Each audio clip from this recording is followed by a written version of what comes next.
Hi, I want to continue on my YouTube video of yesterday where I first explained to you about NFTs, non-fungible tokens.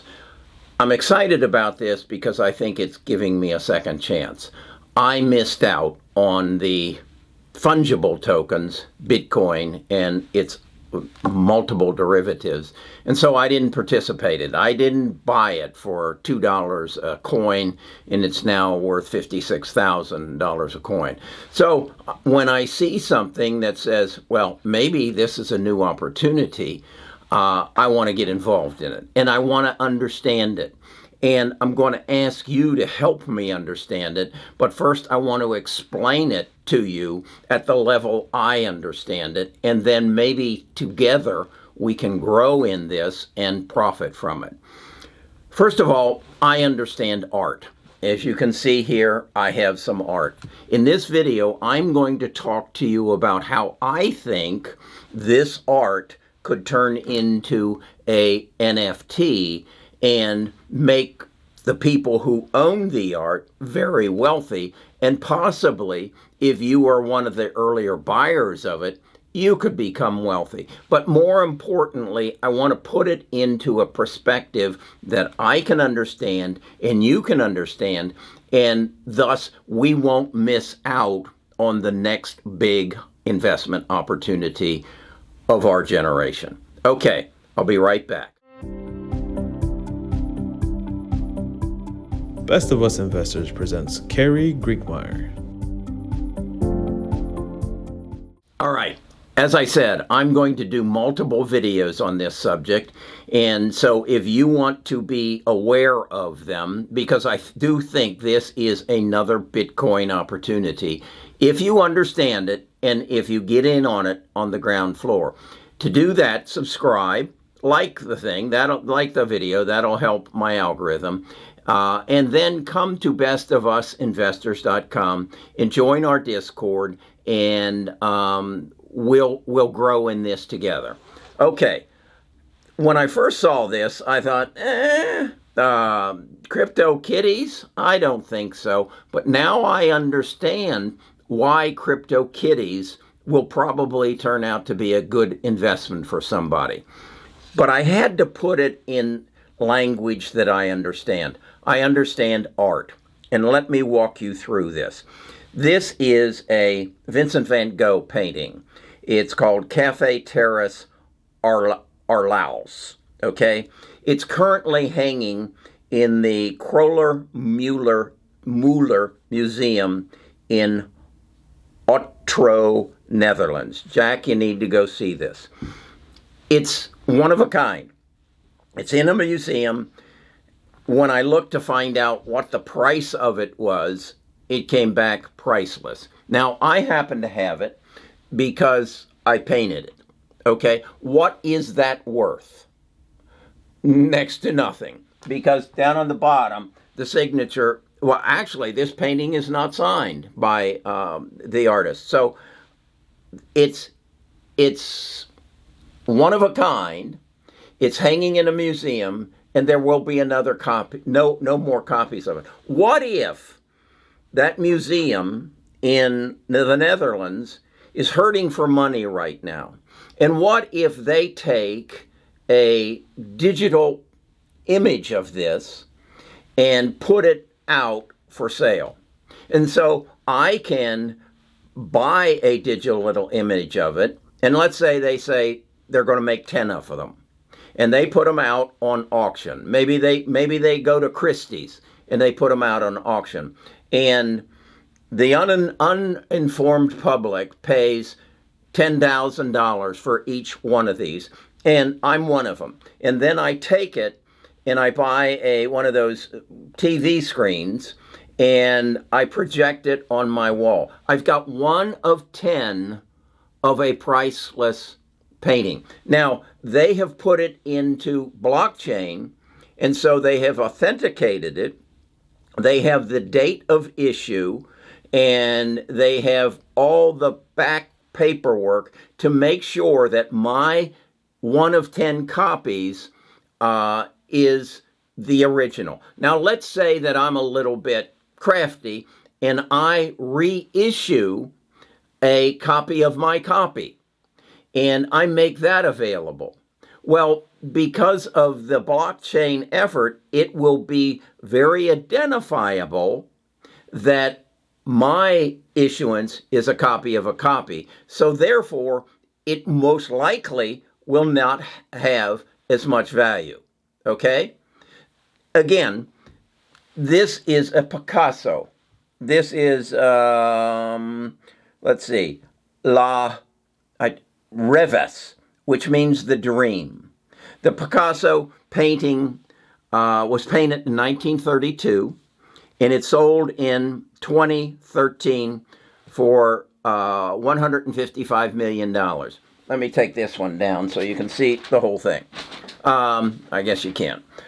So this is a very famous painting because it's a little provocative. If you'll notice, there is, on the top of her head is a penis, and if it's called The Dream, we kind of get the whole flavor of it. Very famous painting. As I say, $155 million. So let's say that I create the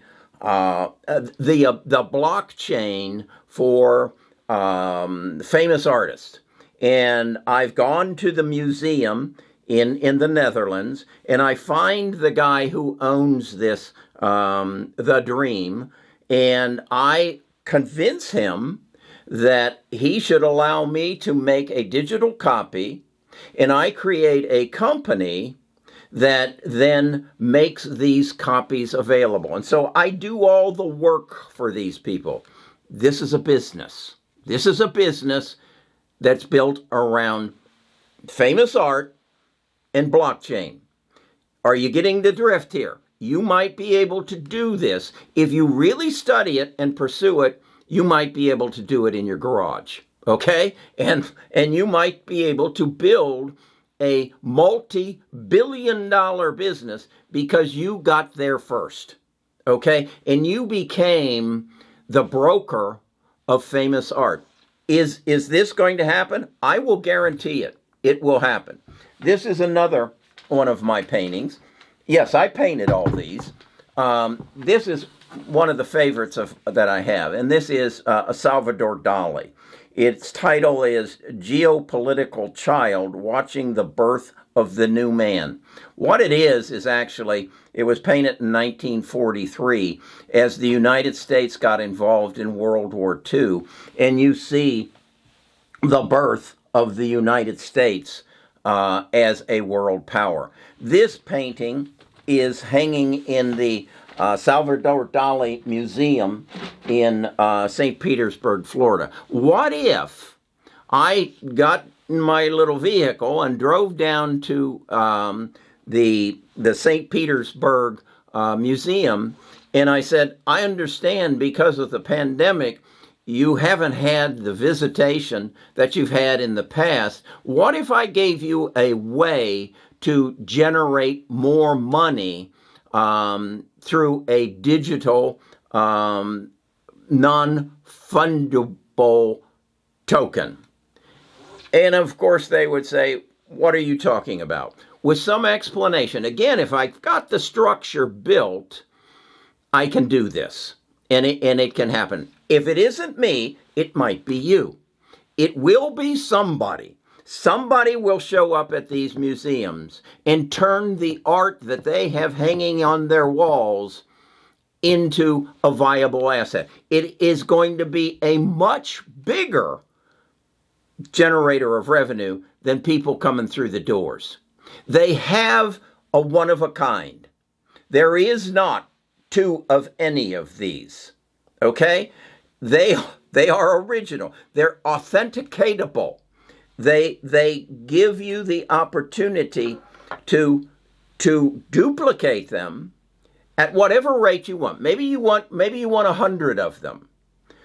I'd kind of stick with 10, because then what I would also for the museum say is, okay, if you sell it for $10,000 And 6 months later or 3 days later, it is bought from the original purchaser for $50,000, you get a commission.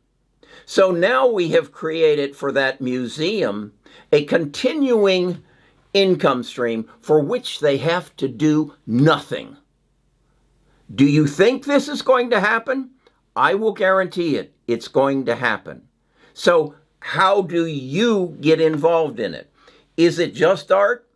I told you in my yesterday's video, I have a friend who had a Mickey Mantle rookie card. And I told you that, as I remember it, this was about 2 years ago, he showed it to me, and he told me it was worth $90,000. So I did some research, and I found that the tops, that's the bubble gum that we used to buy, Mickey Mantle rookie card from 1952 with his signature on it, sold on January the 14th, 2021, do the drum roll, for $5.2 million. Now, if I remember right, that card was one of 4 that was in a packet, and I don't know that the tops came with bubble gum, but there was one that did, and that little packet sold for somewhere between 5 and 15 cents, if I remember correctly, in 1952. I was not lucky enough to get one of these. I do have a collection of cards, but I don't think any of them are worth this. Now, the other issue on this that you need to realize, this card that sold for $5.2 million in 2018 sold for $288,000. So you can see the appreciation over 3 years of time. Is this going to happen with this art? Yes, it is. I told you about my ticket in 1994, I think it was, to the first Brickyard 400, and how it's one of a kind. My task now is to find Jeff Gordon, okay? And I will do that because Jeff Gordon won that race. I'll guarantee you, I will find Jeff Gordon and I will get him to sign that ticket. Is it going to be another Mickey Mantle rookie card? I don't know. It was early in Jeff's career. He won the race in 1994. If, not wishing anything on Jeff, if he passes away and you're a big Jeff Gordon fan, it could be worth quite a bit. What if Dale Earnhardt had won that race and I had Dale Earnhardt's signature on it? It would have been worth a lot of money. What I want you to do is be thinking about this space. This space is going to explode. Again, think of the economics of it. Is it a win for the museum that has this Picasso? No, that's an individual.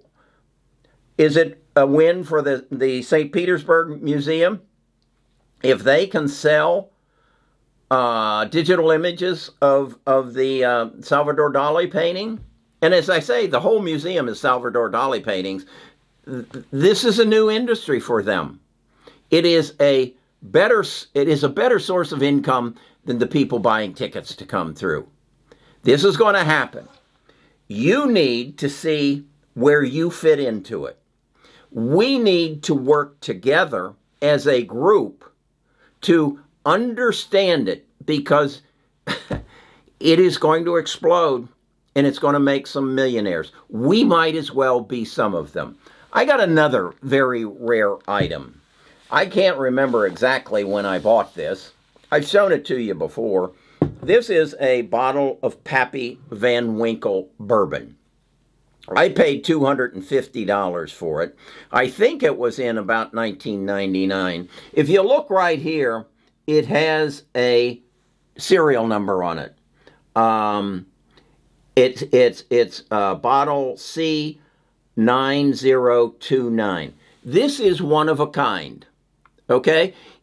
Is there a way for me to digitally make this available to other bourbon aficionados?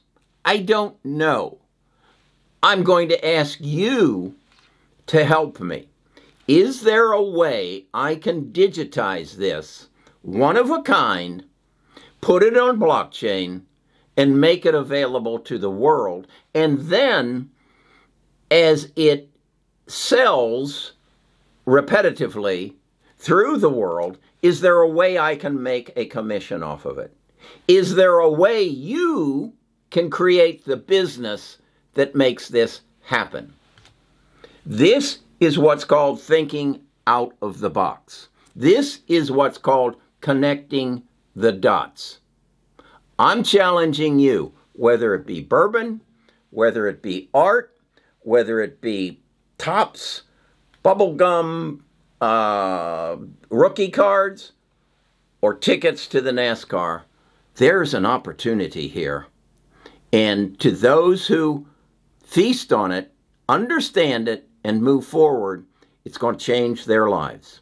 Okay, you're going to see more videos on this because I think this is maybe the biggest thing I stumbled on, bigger than the biotech, which I think is going to be enormous as we react to the coronavirus.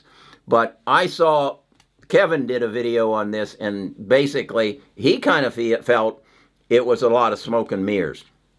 Kevin, I think you're wrong on this one, and I'd love to come on your channel and debate this with you, Kevin. All right, I'm going to talk to you more about this in the coming weeks, and we'll keep our eye on the stock market as well.